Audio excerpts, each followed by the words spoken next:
Well, as its name suggests, Simplon is fairly simple to use. And in this tutorial, I'm going to go through most of these settings with you, although probably not every single thing, owing to the fact I don't want to duplicate too many things that you've seen before. I've got a stereo guitar track running through it, which means if I want to adjust any of my 2 frequency filters here, then all I need to do is grab one of these points. Of course, they're individually numbered, so if I want to move filter number 2, for example, simply left-click on it and drag it to a new position. And as we would expect, our frequency dial and the peak dial in parallel will move to reflect wherever I place this. If you prefer, then of course you can use the dial, or if you want to be very exact, double-click on the dial and then type in the particular cutoff frequency that you want to use. I'll type in 250 Hz.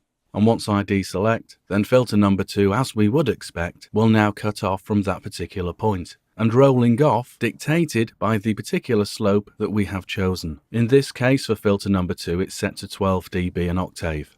If I want to bring out some resonance within that particular area, then by dragging the peak dial up, I can pick out certain parts of this guitar track that I want to accentuate. Then all you would need to do is adjust filter number 1 to suit your material. And as you can see, by only selecting one of these filters, you can drag it around and adjust the frequency point and its peak. But if you want to move them both simultaneously, just left-click on that middle connecting point and drag around. And wherever you've set them in terms of the peak and the frequency cutoff point, they will now stay relative to each other. Okay, now I'm going to start playback and I'll begin by adjusting some of these parameters so that you can hear what it sounds like. Here we go.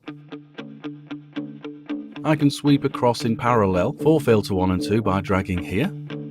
Or as we saw a moment ago, I can simply adjust one of my filters, number 1 for example, and then tailor filter number 2 to suit. All the time noticing that as I adjust my 2 independent filters, well, they do just that, they move independently. I'll just stop playback for the moment, and I'll change over the characteristic. With filter number 1 it's set to gentle, well in fact they're both set to gentle. I'll change filter number 1 to Fab Filter 1 for the characteristic type, and for filter number 2 I'll make this more extreme, so I'll change this to raw. You'll notice the cutoff slope for filter number 1 is set to 12 dB.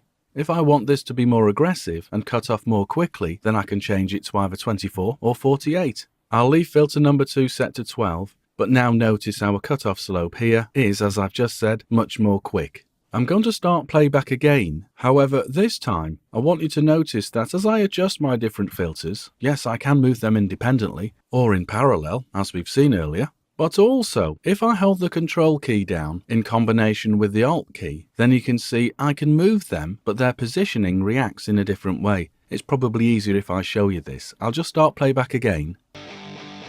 To remind you, this is what it's like independently, or I can grab the central connecting point.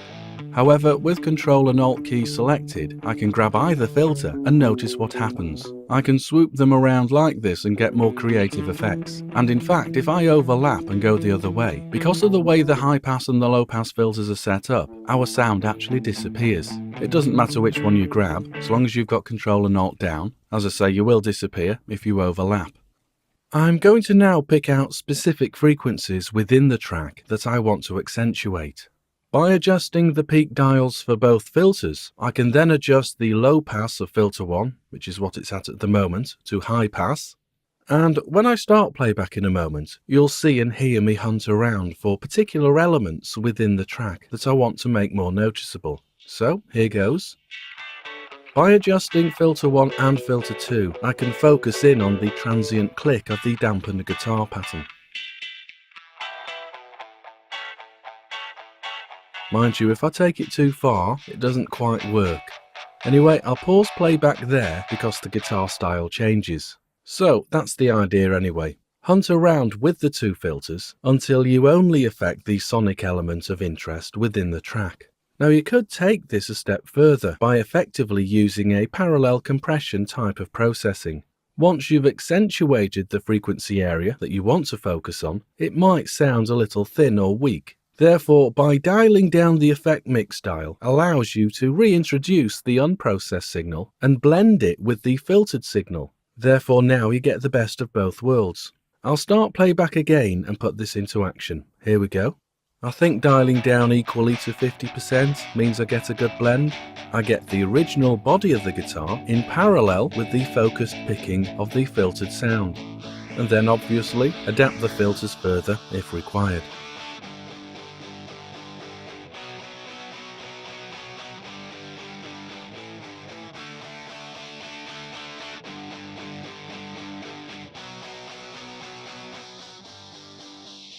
Okay, so that's Simplon, the FabFilter plugin that contains these two filters. A very useful and inexpensive, I have to say, plugin. Right, I'm going to leave it here now, and we'll move forward once again.